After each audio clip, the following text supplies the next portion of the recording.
Hey, deserving listeners. So this is part 2 in which I look up various different post Love is Blind Season 7 postseason posts and Instagrams and news stories and other kinds of things that are relevant with elaborations or clarifications or new information. And I thought I would start this episode with what looks to be a clip from the Nick Viall podcast with Ramses. Let's watch. If I was an outside viewer watching this conversation back, I'd be like, yeah, this guy's a douchebag. Can you add the context that was missing during the period sex conversation? So this conversation was something that had been building up over the past days, weeks. Wasn't about sex. It was about our physical intimacy and the way it played out, not just, in the bedroom, but it just in our day to day. We're not communicating in terms of like our physical affection and intimacy. It felt very detached.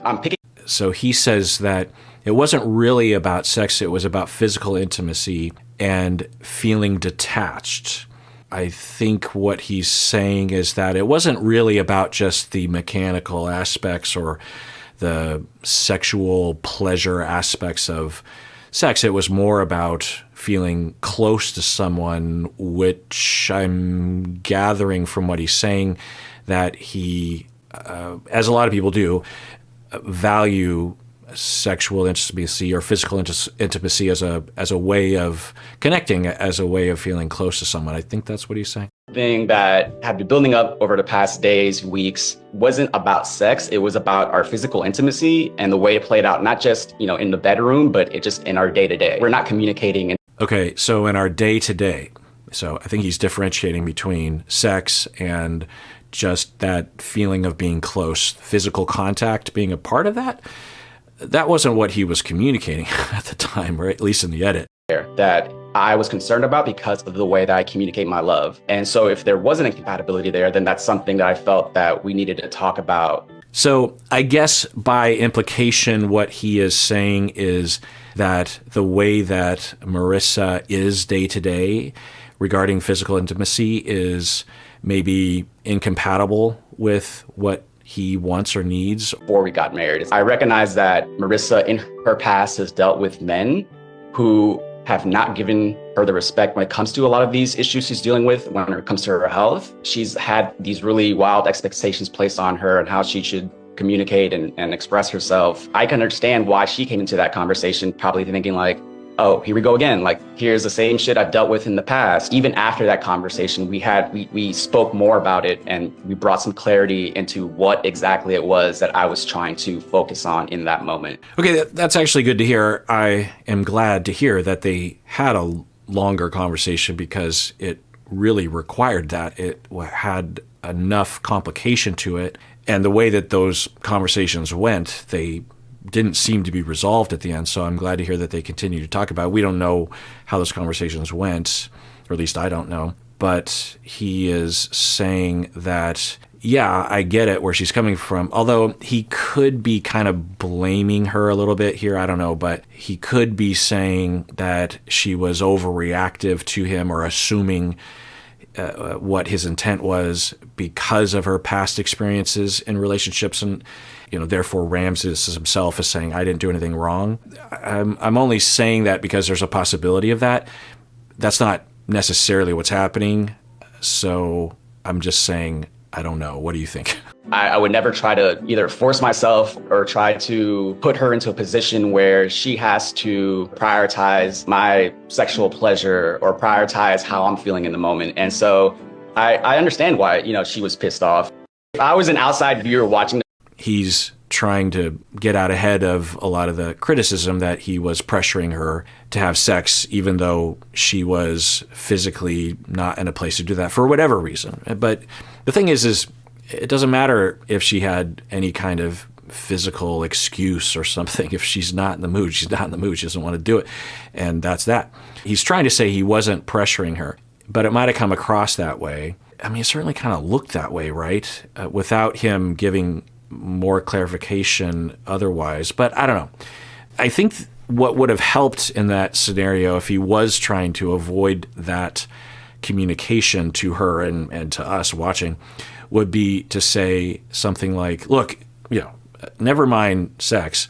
What I'm really trying to say is that I am feeling distant and I would like to feel closer. And to me, the quickest way to feel close is for us to have physical contact.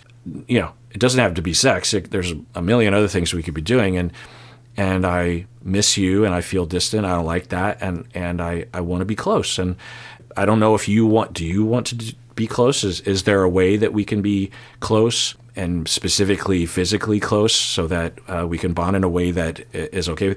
You know, that would have been a lot more clear if that's what he was trying to communicate, right?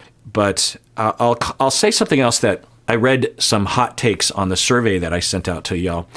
There were at least one or two people that were saying that Ramses is, and this is their words, not mine, but they'll say that Ramses is a good example of someone who claims to be a feminist and yet is really not, is tricking women by adopting feminist language in order to gaslight them or abuse them or get in their pants or something. And Ramses is a clear example of that. And yeah, it could be. I can't know his heart. I can't know his true intentions.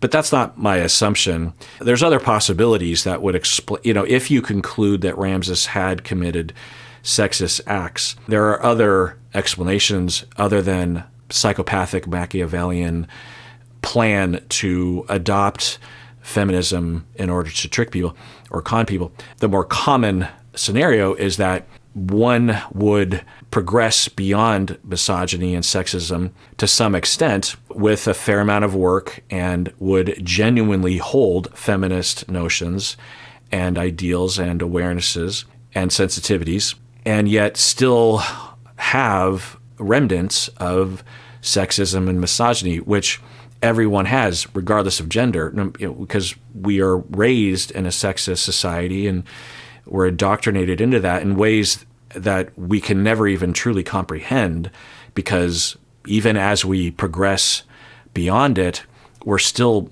swimming in the water of sexism. You know, does a fish know that they're in water?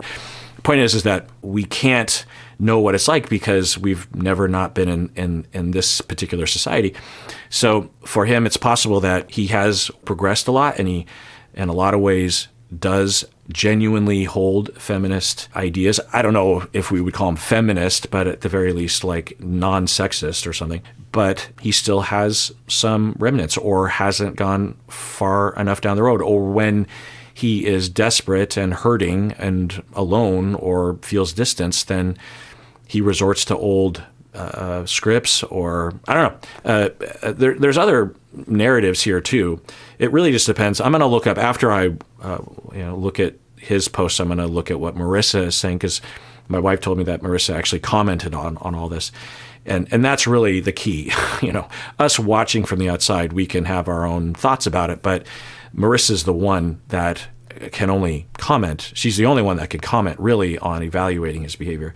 And, you know, maybe she'll have a few things to say. So let's maybe go to that now. But first, let's go to the member zone. If you want to watch this whole video, become a member of this YouTube channel. If you don't want to, it's totally fine. But typically, these member videos are longer than my typical reaction videos. Kind of, I feel more loose in the member zone because it's a lot fewer people that are watching those videos, for better or for worse, I suppose. But anyway, so if you want to become a member, do so. Otherwise, please take care of yourself because you deserve it. You really, really do.